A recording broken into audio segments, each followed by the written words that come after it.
Bueno, vamos a empezar con la clase de hoy, entonces.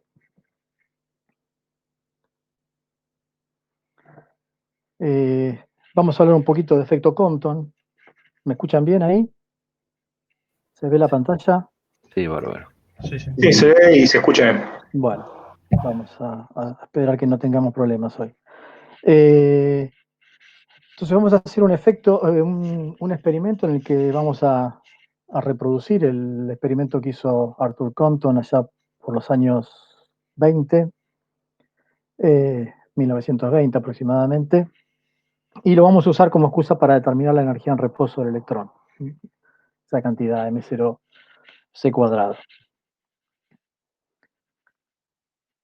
Seguramente ya vieron efecto Compton con Chufo, pero vamos a hacer un pequeño repaso y ampliar un poquito los conceptos de interacción de la radiación con la materia, de lo que algo hemos hablado, pero todavía nos quedan algunas cosas para desarrollar.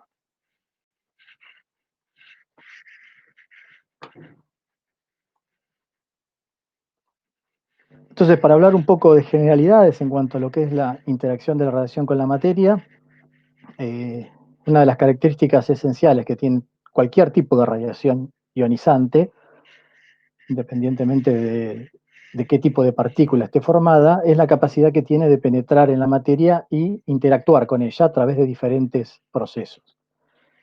Esas interacciones van a hacer que la radiación vaya perdiendo parte o toda su energía a medida que va encontrándose, interactuando con los átomos de la materia que va penetrando, y va a ir cediendo esa energía al medio a medida que lo va atravesando, a través de diferentes mecanismos que van a depender esencialmente del tipo de radiación de la que estemos tratando, de la energía de esa radiación y obviamente de las propiedades del material con el cual está interactuando.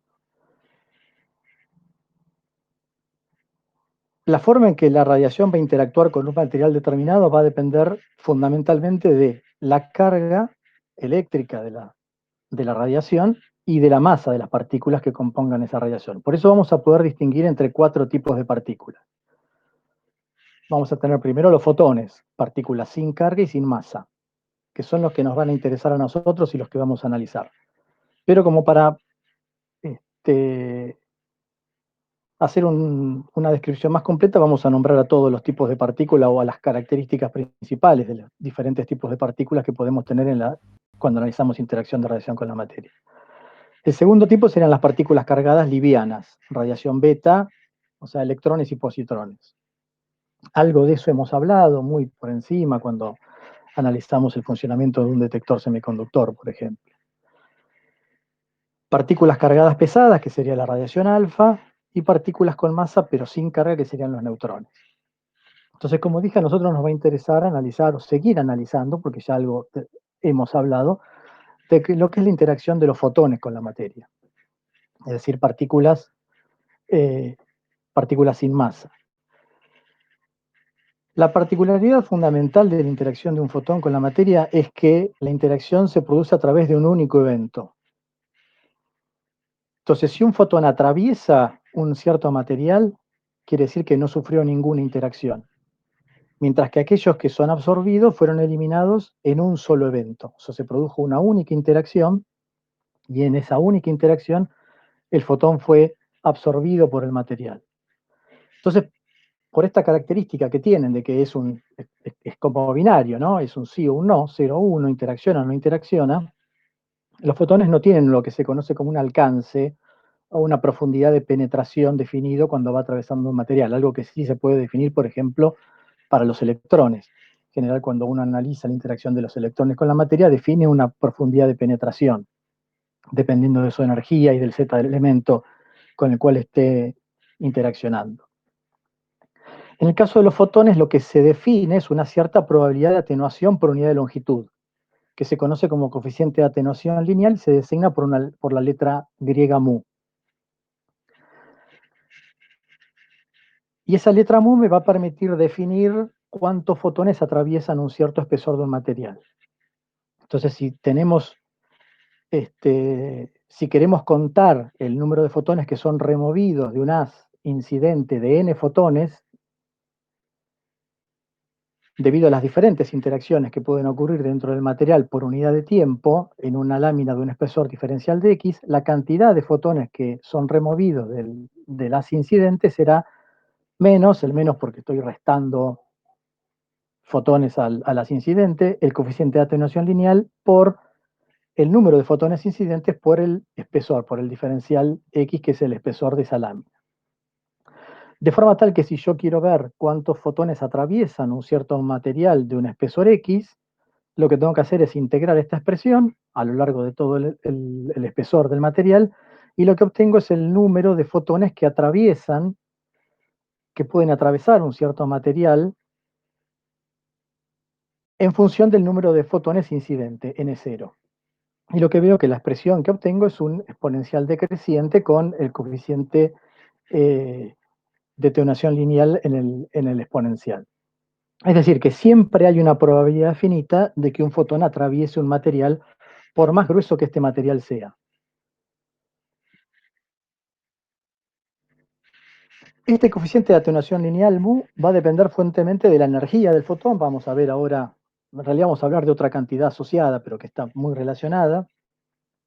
Tiene una dependencia muy grande con la energía y tiene variaciones muy importantes en función de la energía. Obviamente también depende de la densidad y del número atómico del absorbente. Una cantidad que se define a partir de este coeficiente de absorción es lo que se conoce como la sección eficaz. Y es una cantidad que se suele usar más frecuentemente cuando se quiere cuantificar la interacción de los fotones con la materia. La sección eficaz de absorción total por átomo se define, se la designa con la letra sigma, y se la define como el coeficiente de atenuación lineal multiplicado por la unidad de masa atómica, un doceavo de la masa de carbono 12, por la masa atómica del elemento absorbente dividido la densidad del elemento absorbente. Definido de esta forma, la sección eficaz de absorción total por átomo se expresa en unidades que tienen una unidad de área de alguna manera, porque la unidad es el barn por átomo, donde un barn es 10 a la menos 24 centímetros cuadrados. Es decir, que la sección eficaz de absorción total uno la puede pensar como la masa efectiva que ve un fotón, con la que ve un fotón cada átomo con el que interacciona.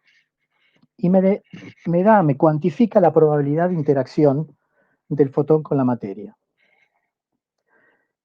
Ahora bien, fíjense que yo puse como subíndice de esta sección eficaz de absorción una sección eficaz de absorción total, porque lo que tiene en cuenta esta sección eficaz es el efecto conjunto de todas las posibles interacciones que pueda sufrir un fotón con la radiación, con la materia, perdón.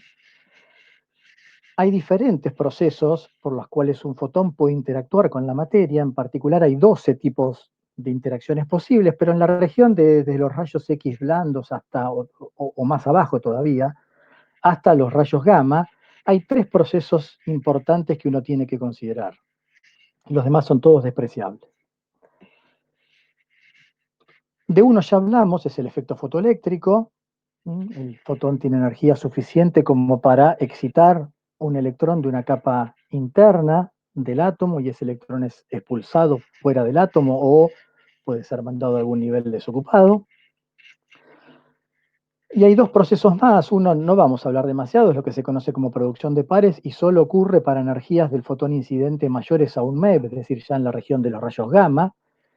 Por este proceso el fotón puede convertirse en un par electrón-positrón, es decir, que la energía del fotón tiene que ser mayor que 2 veces la masa en reposo de electrones, que es 512 kiloelectronvolt. Por eso la energía del fotón para que este proceso se produzca tiene que ser mayor que 1 MeV. Pero es un proceso que solo ocurre, ya les digo, es importante a energías extremadamente altas en la región de los rayos gamma, o sea que no nos va a interesar a nosotros. Pero el otro proceso que sí nos interesa y del cual vamos a hablar va a ser el proceso de scattering, o sea, el proceso de dispersión que puede sufrir un fotón al interactuar con la materia. Dentro del proceso de scattering vamos a diferenciar el proceso en 2 tipos de interacciones distintas. Uno se conoce como scattering Rayleigh, y es aquel proceso en el cual el fotón es dispersado y la energía del fotón dispersado es igual a la energía del fotón incidente. Y el otro proceso se conoce como proceso de dispersión Compton. Y en ese proceso la energía del fotón dispersado es menor a la energía del fotón incidente. Y este va a ser el proceso del cual vamos a hablar más en detalle hoy. Todos aquellos fotones que no interactúan con la materia atraviesan el material y producen lo que sería el haz transmitido. El haz transmitido obviamente tiene la misma energía que el haz incidente, que el fotón incidente. Como vimos a través de los procesos como efecto fotoeléctrico, el átomo queda en un estado excitado, entonces, bueno, va a haber después procesos de decaimiento como fluorescencia o espectro electrones Auger, para que el átomo vuelva a su estado fundamental. Entonces, como tenemos en principio 4 procesos, podemos separar al scattering en 2, esta sección eficaz total va a estar compuesta por 4 términos, va a ser la suma de 4 términos donde cada uno tenga en cuenta la probabilidad de ocurrencia de cada uno de estos procesos de interacción de radiación con la materia. Cada uno de esos procesos va a tener una diferente dependencia con la energía y una diferente dependencia con el Z del elemento con el cual la radiación está interactuando.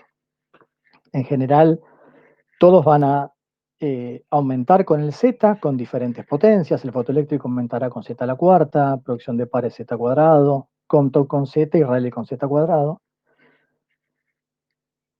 Y tendrán diferentes dependencias con la energía. El fotoeléctrico disminuye con la energía como 1 sobre la energía al cubo, Rayleigh disminuye como 1 sobre la energía al cuadrado, el Compton se comporta más tiene como un pico de un máximo a 100 kV aproximadamente, y la producción de pares aumenta siempre con la energía, siempre acuérdense a partir de 1 kV. Podemos definir una región de dominancia de cada uno de estos procesos. Si graficamos, fíjese que acá tenemos energía en una escala logarítmica, energía del fotón incidente, y acá tenemos el Z del elemento con el cual se está produciendo la interacción. En esta región va a dominar el efecto Compton, en esta región dominará el efecto fotoeléctrico, en esta región dominará la producción de pares. Pero siempre todos los efectos van a convivir. Y de hecho se puede calcular el coeficiente de absorción de cada uno de esos procesos individuales y a partir de ellos construir la sección eficaz total por átomo. Y esto es lo que está mostrado en estas 3 figuras. Las curvas están construidas a partir de lo que es la base de datos del NIST, del National Institute of Standard and Technology de Estados Unidos. Acá tienen las direcciones web en las cuales pueden acceder a estas bases de datos y con las cuales pueden construir este tipo de gráficos. Entonces, como ven acá, podemos tener las secciones eficaces individuales de cada uno de los procesos de interacción de radiación con la materia y a partir de esas construir la sección eficaz total por átomo. Entonces vemos las diferentes dependencias que tienen. Cada uno, como les decía, la dispersión Compton tiene aproximadamente una forma de curva con un máximo en una región aproximadamente en los 100 electronvolts. Ese máximo se puede ir corriendo dependiendo del Z del elemento. La dispersión Rayleigh en general disminuye con la energía, lo mismo que pasa con la dispersión Compton, con el efecto fotoeléctrico. La característica fundamental del efecto fotoeléctrico es que presenta picos, presenta saltos abruptos a energías bien definidas. Me imagino que a esta altura todos entenderán por qué se producen esos saltos, ¿no? ¿O tengo que aclararlo? No, se entiende. ¿Sí? Está claro para todos por qué la sección eficaz de efecto fotoeléctrico tiene un salto a una determinada energía. ¿Qué corresponderán estas energías a las cuales se producen saltos en la sección eficaz de efecto fotoeléctrico? Los K alfa, K beta, L alfa, todo eso. No, acuérdense que esas energías son energías que provienen de la desexcitación posterior a la producción del efecto fotoeléctrico. En el efecto fotoeléctrico yo lo que hago es incidir con un fotón de una cierta energía que tiene energía suficiente para eyectar un electrón de una capa interna. ¿Corresponden a las energías de ionización? Claro, exactamente. Son las energías de ionización de cada una de las capas de carozo de los electrones del átomo correspondiente. Entonces, si yo analizo, por ejemplo, en el caso del plomo, en el cual se ve más clara, porque acá en el cobre los celes están muy chiquititos, acá y no se ven, y en el carbono también. Como esto es escala logarítmica, no se alcanza a ver el salto del K, pero en el caso del plomo se puede ver claro. El pico este salto a más alta energía, ¿a qué electrones tiene que corresponder? ¿Qué electrones estoy arrancando acá? A ver si piensan un poquito. ¿Cuáles serían Los estos? más internos. Los más internos. Esto es el electrón 1s. Acá, este es lo que se conoce como borde de absorción K. O sea que después de eso el átomo se quedó sin electrones. No, no, no, no. Yo siempre que saco un electrón, ese electrón se repone. Lo que estoy produciendo acá, cuando yo estoy en esta región de energía, ya tengo energía suficiente para producir efecto fotoeléctrico de los electrones 1s. Yo Ok, puedo arrancar un electrón 1s, pero siempre ese electrón se va a reponer. El átomo siempre va a querer volver a su estado fundamental y va a tener acceso a electrones, está de bien, forma está tal de bien. poder llenar ese hueco. Pero lo que quiere decir es que si yo estoy a una energía por encima de este valor, yo tengo energía suficiente para arrancar un electrón 1s y tengo, que es este punto de acá. Entonces, cuando yo paso por este valor de energía, ya puedo arrancar electrones 1s. Entonces se produce un aumento en la probabilidad de que el efecto fotoeléctrico ocurra dentro del átomo, de que la interacción de esos fotones con la materia se realiza a través de efecto fotoeléctrico, en este caso sumando a los electrones 1s. Si yo estaba en esta región de energía, bueno, la energía me alcanzaba para arrancar electrones más internos. 1s no podía arrancar, pero sí podía arrancar electrones, por ejemplo, 2s, ¿sí? O 2p1 medio o 2p3 medios. Cada uno de estos tres saltos que ven acá, este, este salto, este segundo salto, si quieren, energías cada vez menores, corresponde a los electrones 2s. El siguiente corresponde a los 2p3 medios y el siguiente corresponde a los 2p1 medios, lo que se conocería como bordes de absorción L2, L1, L2 y L3. Y si me meto acá y miro esta región, seguramente voy a encontrar los bordes de absorción M, ¿sí? Donde estoy sacando los electrones de las capas de n igual a 3. Entonces, la sección eficaz de absorción fotoeléctrica tiene esa característica de presentar saltos para los valores de energía de las energías de ionización de cada una de las capas de carozo, de las capas de electrones internos del átomo. Por eso tengo esos saltos. Perdón, una pregunta. Sí, ¿Estos gráficos los hicieron ustedes o los sacaron de estas fuentes que dicen acá? estas curvas las hice yo en Origin. Lo que hice fue sacar los datos. Vos podés bajarte las tablas con los valores numéricos de las secciones eficaces en función de la energía, las importás en Origin y hacés los gráficos. Ah, usted las hizo, pero a partir directamente de Claro, las a partir de las bases secciones de datos del eficaces. NIST. Sí, sí, sí, sí. Ah, está bien. Yo Son, pensé que son, tenía la curva de no, sección total y había ajustado las otras. no, no, no, no, son teóricas estas. Ah, se pueden calcular teóricamente. Se pueden calcular teóricamente, sí, sí, sí. Perfecto. No, iba a preguntar si justamente había usado las energías de ionización para ajustar mejor estos picos. Pero como ya tenía las curvas de efecto fotoeléctrico. No, no, no. Estas son curvas teóricas que construía a partir de las bases de datos estas. Cuando uno mide, cuando uno hace un experimento, lo que mide es la sección eficaz total, porque vos medís todos los procesos, ¿no? La suma total. Entonces, después descomponer eso en cada una de estas cuatro curvas que me dan esa suba total, bueno, no es algo trivial. Entonces ahí hay que recurrir a modelos teóricos que te den cómo es la dependencia de cada uno de esos procesos en función de la energía y en función del Z del elemento para poder, si querés, de alguna manera entender cómo cada uno de esos procesos está contribuyendo a esa sección eficaz de absorción total. Pero lo que uno puede llegar a medir cuando hace un experimento de absorción de rayos X, que vamos a hacer en el último experimento, lo que uno puede medir es lo que sería la curva negra, ¿sí? Que es la total, la suma de todos los procesos. Lo que uno puede ver después es que, fíjense que esto es logarítmico. Entonces lo que uno puede ver es que dependiendo las regiones de energía y el Z, hay regiones en las cuales hay procesos que son altamente dominantes.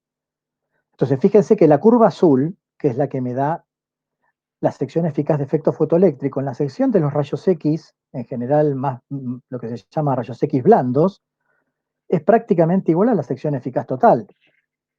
Como estos logaritmos, si bien esto parece que es mucho, frente a la sección eficaz de absorción fotoeléctrico, estos dos son despreciables y las curvas negra y la azul acá no se diferencian y acá tampoco. Entonces el efecto fotoeléctrico en toda la región de los rayos X es el efecto dominante. Pero hay una contribución de dispersión Compton y de dispersión Rayleigh también. Cuando uno se va a energías mayores, el efecto fotoeléctrico empieza a ser menos dominante y empiezan a aparecer más dominantes los efectos de dispersión. Fíjense que en esta región el dominante es el efecto de scattering Compton. ¿Sí? Entonces, bueno, uno puede aprender un poco de cómo se comporta la interacción de la radiación con la materia mirando este tipo de gráficos. Entonces es importante entender las variaciones de las secciones eficaces de cada uno de los procesos en función de la energía y también cómo se comporta eso en función de la sección eficaz total. Bueno, entonces, como les dije, nosotros nos vamos a concentrar ahora en el efecto Compton. Arthur Compton era un físico norteamericano que fue el que descubre este efecto. Ahora vamos a describir en qué consiste, pero lo que él observa es que cuando él hacía incidir una cierta radiación monocromática en principio, usaba un tubo de rayos X con un target de molibdeno, o sea que su radiación incidente correspondía a la línea K-alfa del molibdeno, 17.480 electronvolt, la misma que estuvimos usando en el experimento de fluorescencia rayos X, y va a ser la misma que usemos en este experimento. Cuando lo hacía incidir sobre un blanco de grafito y miraba la radiación dispersada, en función del ángulo, veía que aparecía una componente con una longitud de onda mayor a la longitud de onda de la radiación incidente, es decir, con una energía menor. El experimento que él hacía, más o menos esquemáticamente, era este: tenía un tubo de rayos X, hacía incidir esa radiación monocromática asociada con la línea K-alfa del molibdeno sobre una muestra de carbono, y lo que veía era la radiación dispersada a diferentes ángulos. Entonces, cuando él ponía el detector a 0 grados, la energía que encontraba era la energía asociada con la radiación incidente. Veía un solo pico que correspondía a la radiación incidente. Ahora, cuando él se iba a 45 grados y miraba la radiación dispersada a 45 grados, le aparecían dos picos. Uno correspondía con la radiación incidente, pero aparecía otro pico con una longitud de onda mayor. Y si se iba a 90, nuevamente aparecían dos picos, y ahora la longitud de onda, esa nueva que aparecía, era mayor todavía que la que había a 45, y si se iba a un ángulo mayor, la radiación era todavía mayor. Como vamos a ver, la explicación que va a dar Compton para este efecto tuvo que desviarse un poco de lo que se conocía en ese momento. O sea, la teoría clásica no podía explicar la aparición de esta componente de longitud de onda mayor de la radiación incidente, y tuvo que recurrir no solo a la mecánica cuántica, sino también a la relatividad especial, que Einstein había introducido hace unos años. Obviamente esto en general, como todo, ¿no?, fueron resultados que en principio, o fue una explicación en realidad de sus resultados un poco controvertidas, pero que rápidamente fue aceptada y fue tuvo un gran apoyo para aceptar la teoría y el desarrollo de la teoría cuántica, que hasta ese momento era solamente incipiente. Estas son dos figuras que están sacadas de uno de los papers de Compton, que publicó en el año 1923, publicó varios papers en los cuales describió estos resultados. Él en realidad medía la energía en función de un ángulo de dispersión de un cristal de calcita, pero lo que tenemos acá en este eje es energía, y en este caso se comparan en las dos columnas dos ángulos,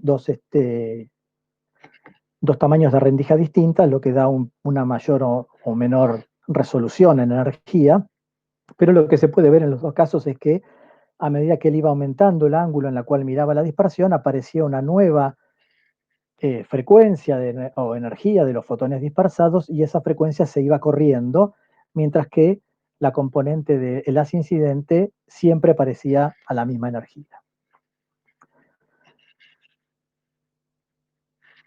Entonces, sí. Perdón, no entendí bien que comparan ambas columnas. Diferentes anchos de rendija. Esta rendija que él ponía acá adelante, esta rendija que ponía, él variaba el espesor de la rendija, la apertura de la rendija, y eso le daba una mayor o menor resolución a los experimentos. Por eso en un caso los picos son más anchos, esta es una rendija mayor, te da picos más anchos porque hay menos resolución en energía. Cuando disminuía la rendija tenía menos cuentas, pero veía una resolución mejor. Ok. Pero el Gracias. efecto es exactamente el mismo, o sea, no se ve ningún cambio en lo que es la posición de los máximos, lo que se ve es un cambio en el ancho de cada uno de los picos. Entonces, ¿qué fue lo que pensó Compton para poder explicar este fenómeno? Bueno, hacía muy poco tiempo que Einstein había propuesto su teoría corpuscular para la luz para explicar el efecto fotoeléctrico, lo cual en su momento todavía que generaba un dilema importante porque estaba muy aceptado el comportamiento ondulatorio de la luz, ¿no?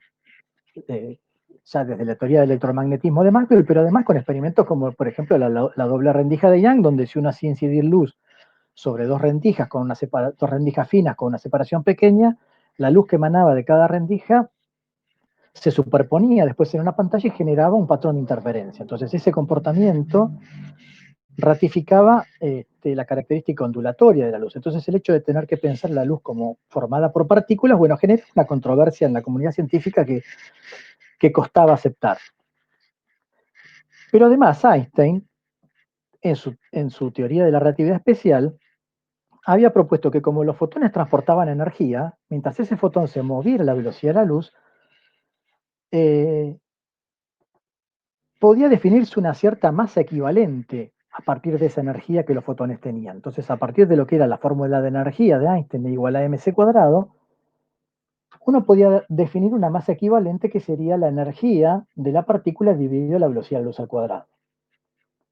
Y si uno definía una masa, uno podía definir una cantidad de movimiento lineal, momento lineal.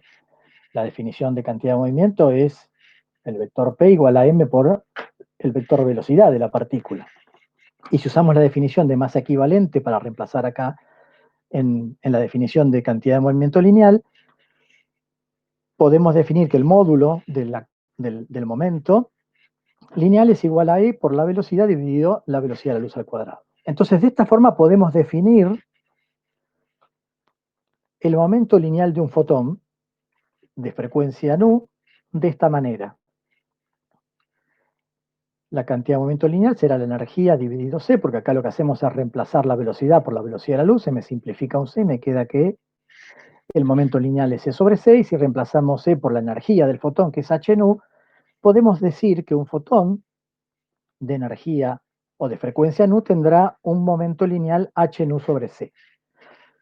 Ahora, ¿tiene sentido definir un momento lineal de un fotón de esta manera? Bueno, en principio el sentido físico va a depender de si es posible que esta definición me explique algún resultado experimental. Como vemos, Compton lo que tenía era un resultado experimental que la teoría clásica no podía explicar. Entonces, qué mejor que recurrir a la teoría cuántica y a la relatividad especial para tratar de explicar este fenómeno. Y eso fue lo que hizo Compton. Si nosotros consideramos un haz de rayos X como el que está incidiendo en este caso sobre el blanco que usó Compton para sus experimentos, que puede ser cualquiera, ¿no? Pensé en una lámina de metal muy finita, por ejemplo. Según la teoría del electromagnetismo clásica, la luz se puede dispersar en varias direcciones, pero nunca puede explicar el cambio en la frecuencia. El electromagnetismo clásico me podrá mostrar que la luz puede salir dispersada en una dirección diferente a la dirección de incidencia, pero no hay forma de que me explique ese cambio en la longitud de onda que observaba Compton.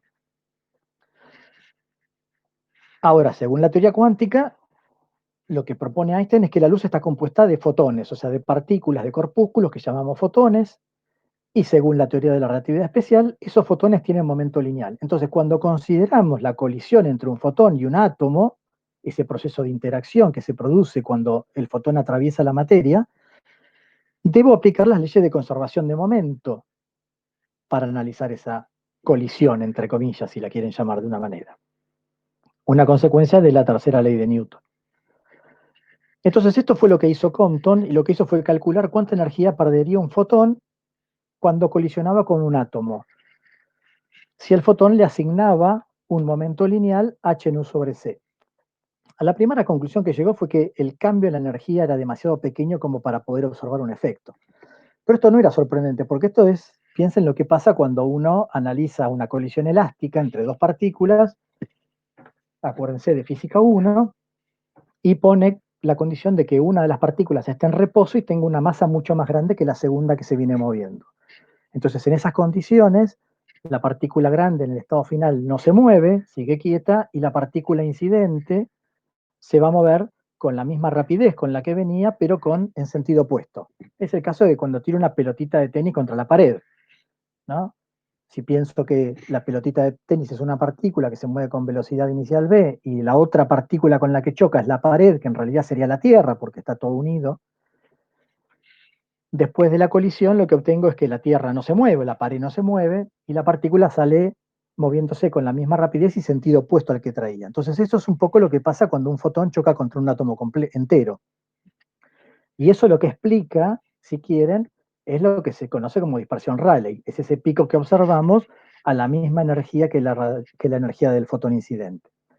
Ahora, lo que pensó Compton fue que si el fotón chocaba contra un electrón, que tiene una masa mucho menor que la de un átomo, entonces debería haber una transferencia de cantidad de energía suficiente al electrón como para que se produzca un cambio en la energía del fotón dispersado.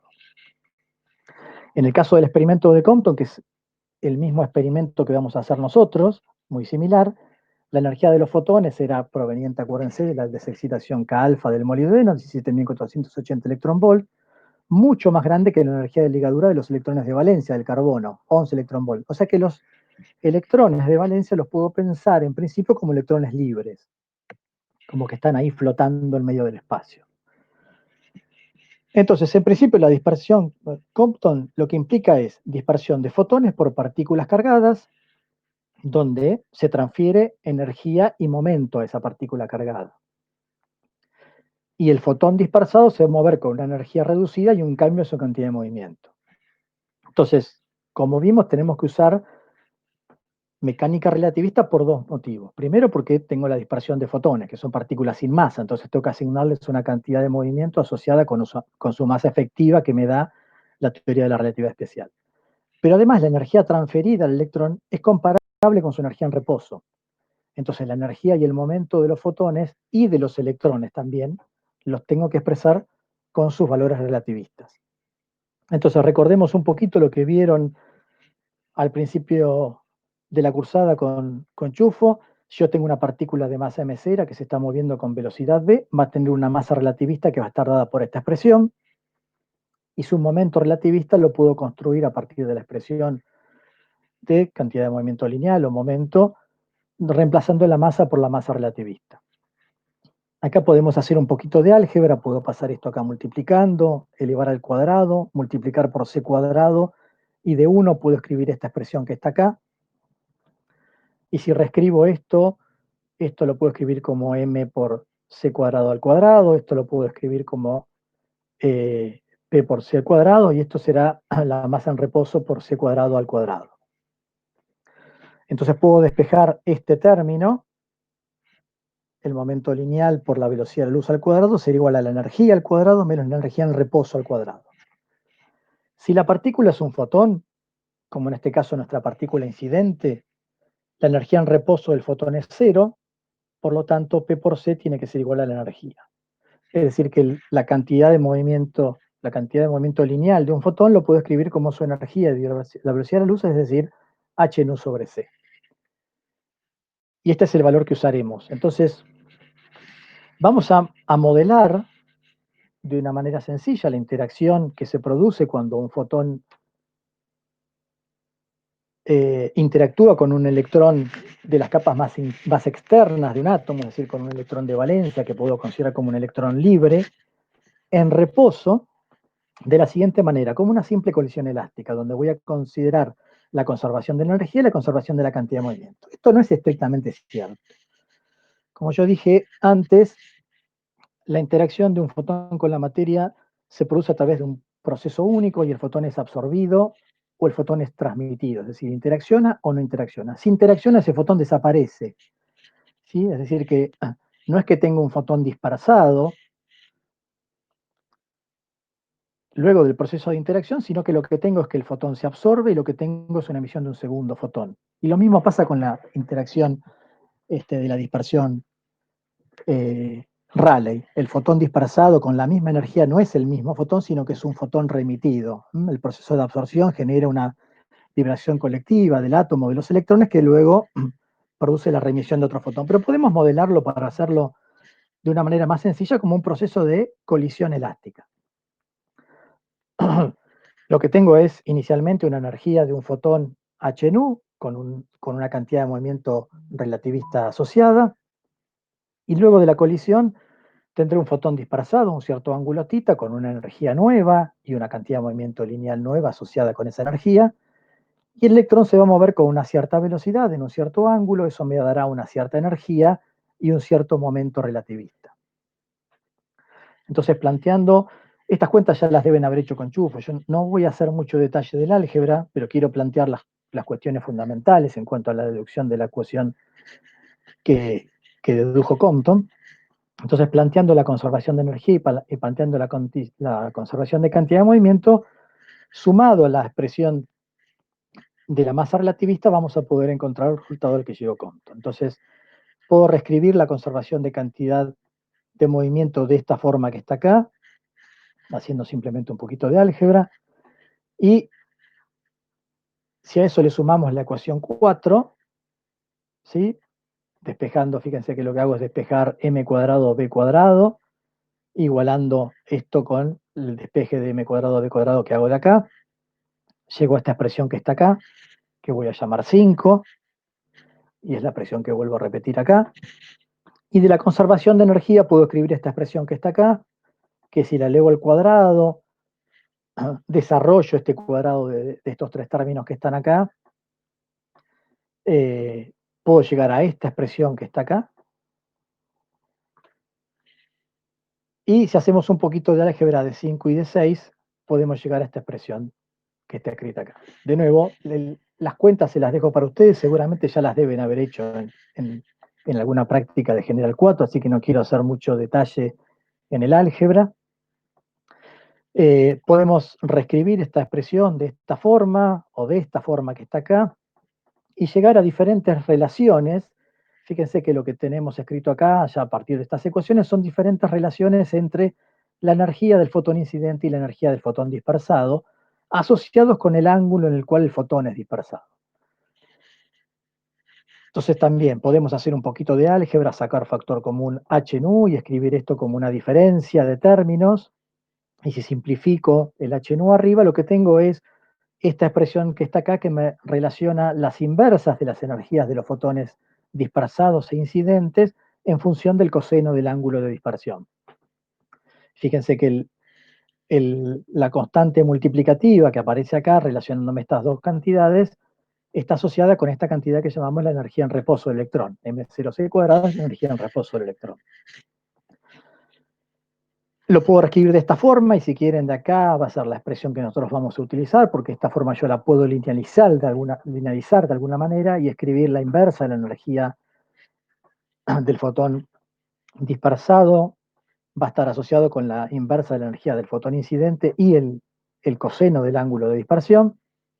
Compton en realidad, en esa época se trabajaba más con la longitud de onda que con la frecuencia.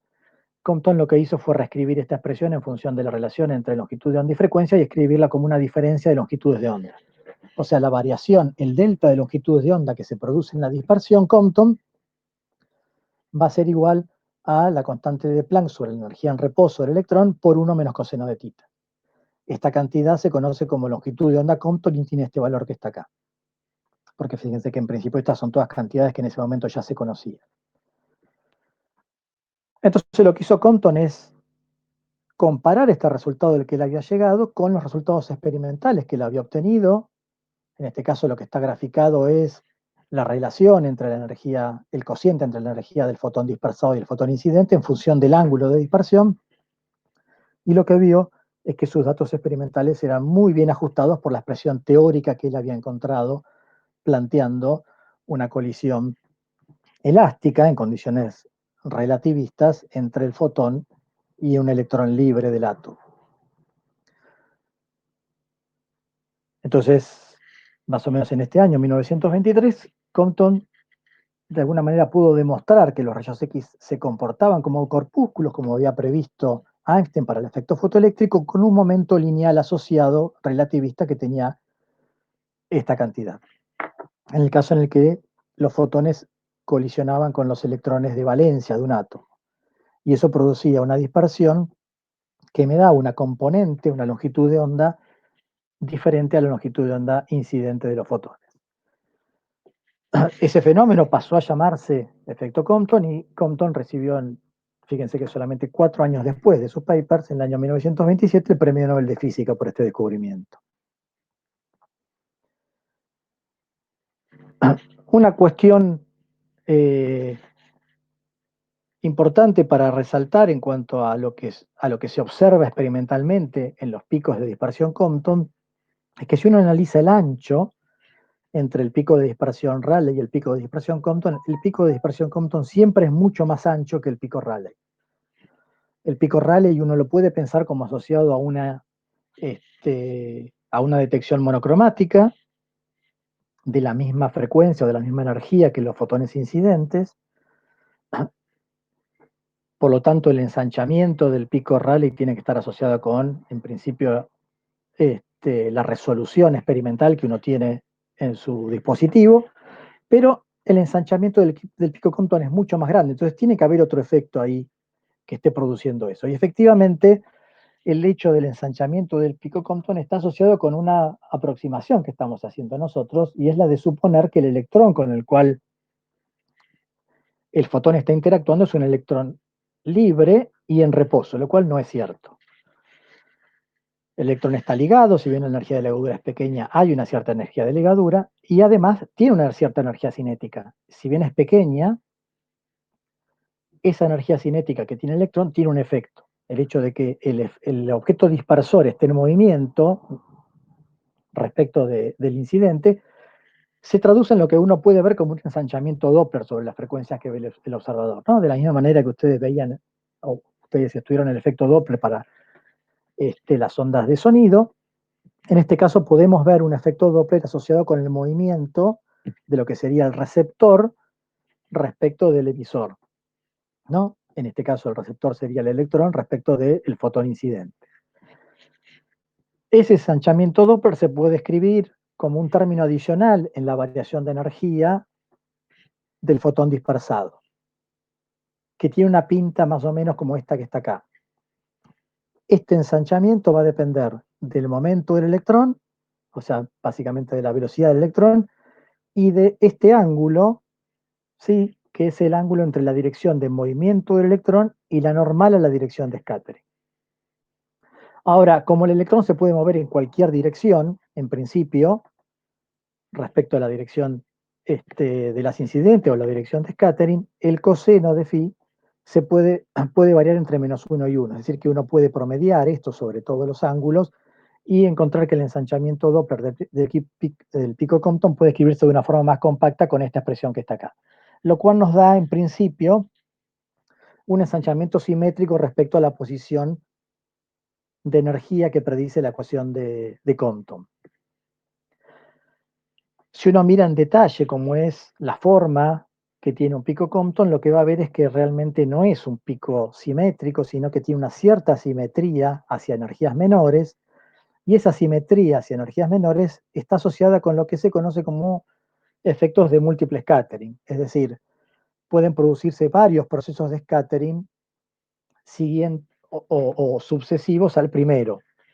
Es decir, el fotón dispersado en un primer proceso de scattering puede volver a sufrir dispersión Compton y la energía de ese fotón dispersado por segunda vez va a ser menor todavía a la del fotón dispersado por primera vez, lo que me va a dar una cola ensanchada hacia las bajas energías.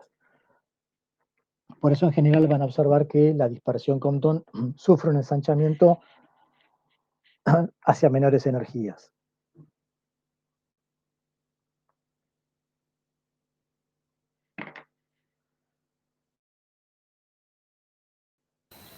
Perdón, con múltiple Sí, scattering se refiere a que los fotones pueden pasar por este proceso varias veces. que cada fotón, o sea, el múltiple scattering quiere decir que yo tengo un fotón incidente, ese fotón incidente interactúa por Compton con un átomo, con un electrón de valencia de un átomo. Entonces se dispersa un fotón de energía menor.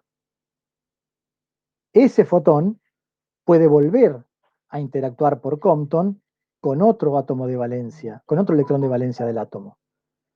Entonces se va a producir, va a aparecer un fotón de energía menor todavía al inicial, o al dispersado, mejor dicho. ¿Sí? Entonces ahí Eso, tendría un segundo scattering, y ese segundo scattering me va a dar otro fotón de energía menor. eso me parece totalmente razonable, pero no había dicho antes que iban a interactuar una sola vez. Claro, por eso, no es el fotón incidente el que vuelve a interactuar. Yo tengo un fotón incidente, ese interactúa, ese es absorbido en un proceso de interacción Compton. El producto de la interacción Compton va a ser un electrón de valencia que se va a mover con una cierta energía y un cierto momento, y un nuevo fotón de energía menor al incidente. El incidente ya lo perdí. Lo que tengo como efecto de esa interacción es un segundo fotón que tiene una energía menor que la del fotón incidente. Ese segundo fotón ahora es un nuevo fotón, es una partícula, un nuevo corpúsculo de energía h nu que va a podría tener alguna posibilidad de interactuar con otro átomo del material, si todavía se está moviendo cierto del material, si no salió del material con el cual estoy interactuando, y podría interactuar con otro átomo, o sea, con otro electrón de valencia de otro átomo del material y volver a sufrir dispersión Compton. Entonces habría dispersión Compton sobre el segundo fotón, sobre el fotón dispersado del primer proceso de interacción Compton. ¿Se entiende? Sí, sí. ¿Y hay alguna diferencia? O sea, está bien, eso se entendió. Sí. ¿Hay alguna diferencia entre considerar que, o sea, es el mismo fotón el que choca con el electrón de valencia y después sigue, a pensar que es absorbido y después se genera una nueva en la misma dirección? Es por ahí semántica la pregunta que haces, pero sí, el proceso implica la absorción del fotón. Yo a un fotón no le puedo cambiar la energía, ¿sí? Entonces yo para generar un fotón nuevo con una energía distinta lo que tengo que hacer es absorber ese fotón y generar uno nuevo. Y eso es lo que se produce en el efecto Compton.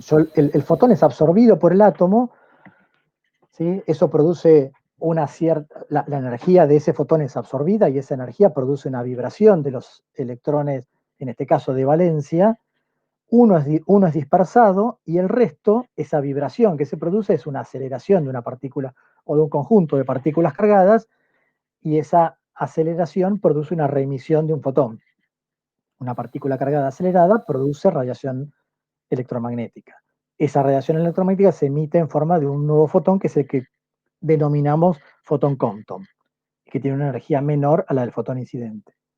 Pero es un fotón distinto, es otro fotón. Perfecto, está ¿Sí? bien, genial, gracias. Bueno, entonces esto se los cuento un poquito, es anecdótico, porque no es que vamos a hacer ningún análisis sobre esto, pero para poder un poco justificar lo que vamos a ver después experimentalmente. ¿Eh? Entonces, ¿en qué consiste el experimento? Bueno, es muy similar el dispositivo experimental al que utilizamos para analizar la fluorescencia de rayos X. En este caso, usaremos nuevamente la misma fuente de rayos X con la misma línea de emisión K alfa del molibdeno, porque es la línea que nos da la intensidad mayor para una línea monocromática. Esos rayos X van a incidir sobre una muestra que en este caso va a ser una muestra de carbono, de la misma manera que utilizó Compton en sus experimentos. Y lo que vamos a ver es cómo la radiación, o medir la radiación dispersada a diferentes ángulos. Entonces, para eso lo que vamos a hacer es ir variando el ángulo al que vamos a poner nuestro detector, el mismo detector que usamos en el experimento anterior, un detector de semiconductor de silicio del tipo PIN, e iremos midiendo el espectro de rayos X para diferentes ángulos, variando desde aproximadamente 50 cada 10 grados hasta 150 grados respecto a la radiación incidente. Hay una cuestión práctica por la cual no vamos a ángulos menores. En principio, si estamos a ángulo cero, lo que vamos a tener es el láser incidente entrando en el detector y eso va a producir una saturación del detector. De hecho, hasta podríamos romperlo por la gran intensidad de la radiación incidente, entonces no podemos mirar el haz directo con el detector. Y piensen que la energía del fotón dispersado se va moviendo a medida que aumentamos el ángulo. Entonces, a ángulos muy pequeños, la diferencia entre la energía incidente y la energía dispersada es muy pequeña y es difícil de ver con la resolución experimental que tenemos. Entonces, para ángulos pequeños casi que no podemos diferenciar dos picos, vemos un pico un poquito más ancho.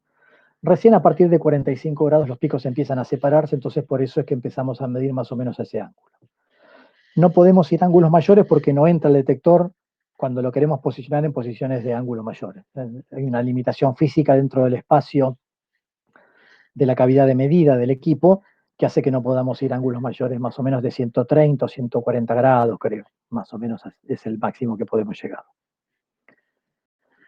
Entonces, bueno, el equipo que usamos es el mismo, el espectrómetro de rayos X que les mostró Lisandro la semana pasada, configurado en la misma condición en la que trabajamos la vez pasada, es decir, utilizando la línea K-alfa del molibdeno y el mismo detector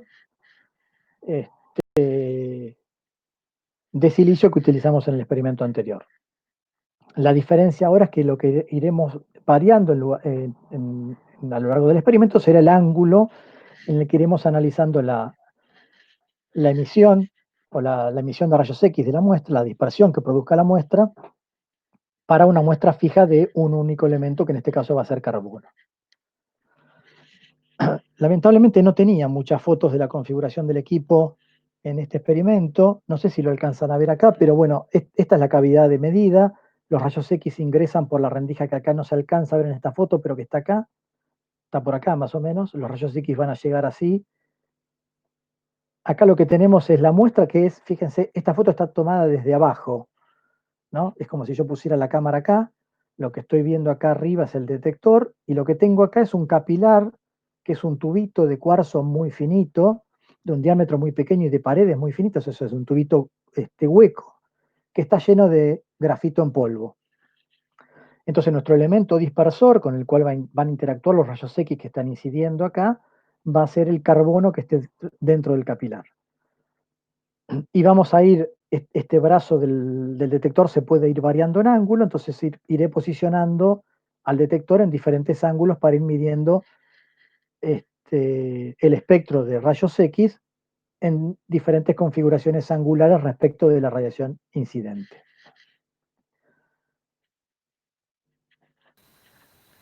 Una pregunta. Sí. Dos.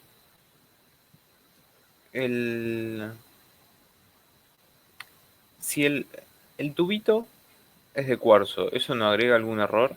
Y además, Eso te va a agregar dispersión del cuarzo, pero que como son elementos más livianos en general y el espesor es muy, muy chiquito, en principio puede ser despreciable. De todos modos, la dispersión que uno tiene debido a todos los elementos en cuanto a lo que es el efecto Compton no depende tanto del Z. O sea, la variación que tiene con el Z no te hace variar la energía, quiero decir, en realidad. ¿Sí? La dispersión, la energía a la que se dispersa el fotón depende básicamente o más fuertemente del ángulo. La dependencia con el Z está solamente asociada con la energía de ligadura de los átomos de valencia y como son en general siempre muy pequeñas para cualquier elemento, independientemente de qué Z se trate, lo que te cambia eso es un poco es cómo se te ensancha el pico respecto de la energía central. Pero no hay una variación muy grande. De hecho, una parte que vamos a hacer, una parte del experimento que se hace al final, después de haber hecho la medida de los ángulos, es cambiar el elemento dispersor. Y ponemos un alambre de cobre y un pequeño hilito de de plomo. Entonces miramos cómo cambia el efecto de dispersión Compton cuando cambiamos el Z del elemento. Y lo que se observa es que la posición de los picos Compton, ahí no lo hacemos en función del ángulo, lo hacemos para un solo ángulo nada más, pero se ve que la posición del pico Compton no cambia, lo que cambia es la relación entre las intensidades del pico de scattering Rayleigh y del pico de scattering Compton. Porque sí, la sección eficaz de dispersión depende del Z de cada uno de los procesos, entonces hay un cambio entre las relaciones, entre las intensidades relativas de cada uno de los picos, pero la posición del pico Compton no va a cambiar si vos cambiás el Z del elemento. Perfecto. Y acá no estaría viendo en la imagen qué es la pieza que se mueve y cuál es el ángulo que tomamos respecto del Lo que se mueve hilo. es todo este brazo se mueve. Entonces vos lo que tenés que medir, y eso para medirlo lo que se hace usábamos un celular con las aplicaciones que tienen los celulares por el giróscopo que trae. Entonces lo que hacíamos era posicionar un celular contra la base del detector y medíamos el ángulo respecto de la dirección de incidencia. Entonces este brazo se mueve y puedo ponerlo acá, o sea, esto se mueve, yo tengo un tornillo acá atrás que lo aflojo y este brazo se puede mover para adelante y para atrás sobre este eje, sobre un eje que pasa por la posición donde está la muestra acá, ¿no? Sobre un eje que pasa por acá. Entonces yo este brazo lo puedo mover para atrás o para adelante e ir variando el ángulo al que estoy viendo la dispersión respecto del ángulo de incidencia, que es esta dirección. ¿Se entiende? Entiendo, sin embargo me pregunto si el tubito es simétrico respecto a ese Sí, eje, sí, ¿cuál por es la eso. diferencia? No, porque vos lo que vos tenés en cuenta, lo que tiene en cuenta el ángulo θ, es el ángulo respecto a la dirección de incidencia. Pensá que lo que estoy pensando es que estoy colisionando una partícula que viene acá con una partícula que está quieta acá. Entonces, este sería el cero, y yo lo que veo es un fotón que se dispersa en esta dirección, un electrón que se dispersa en esta dirección. Entonces yo lo que veo es cómo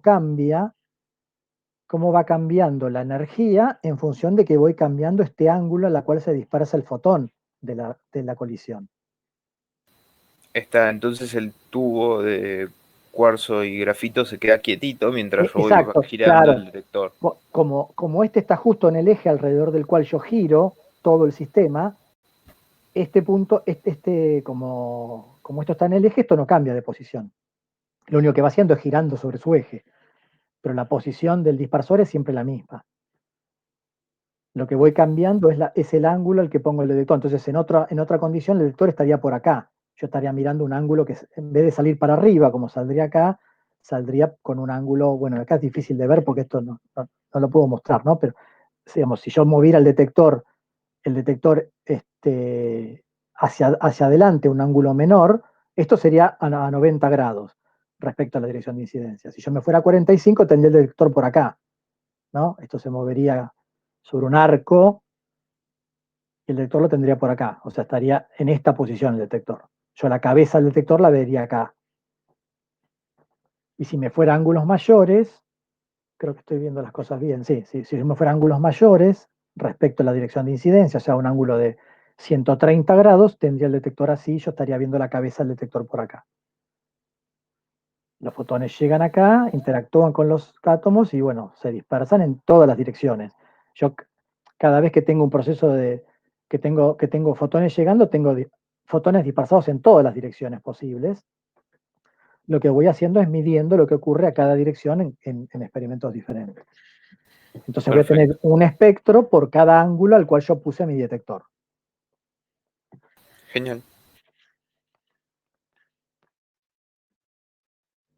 Entonces, ¿en qué consiste el experimento? Hacemos incidir fotones de una fuente monocromática, en este caso provenientes de la línea de excitación K-alfa del molibdeno, 17480 electron volt, y lo que hacemos es medir el espectro de rayos X generados por un dispersor de carbono vamos a utilizar grafito en polvo dentro de un capilar de cuarzo en función del ángulo. Tengan en cuenta que yo el espectro que voy a mirar es el espectro de rayos X generado por el dispersor. Yo ahí voy a tener todos los efectos sumados. Yo lo que pasa es que como yo tengo un detector que discrimina en energía, lo que voy a ver es el espectro discriminado en energía. Entonces voy a tener picos en diferentes posiciones de energía. Voy a tener los picos de fluorescencia como veíamos la vez pasada. Seguramente voy a tener los picos de fluorescencia del hierro asociados con el portamuestra o las paredes de la cavidad del detector, donde está el detector. Pero lo que me va a interesar analizar ahora, a diferencia de lo que veíamos en la clase pasada, van a ser esos dos picos que aparecían al final de los espectros. ¿Sí? ¿Se acuerdan que en los espectros de fluorescencia yo le decía, bueno, esos dos picos que están ahí al fondo no le den mucha bolilla? Bueno, ahora son los picos que nos interesan, porque esos dos picos del final del espectro, ahora voy a poner les muestro en el Origin un espectro para visualizarlo, pero esos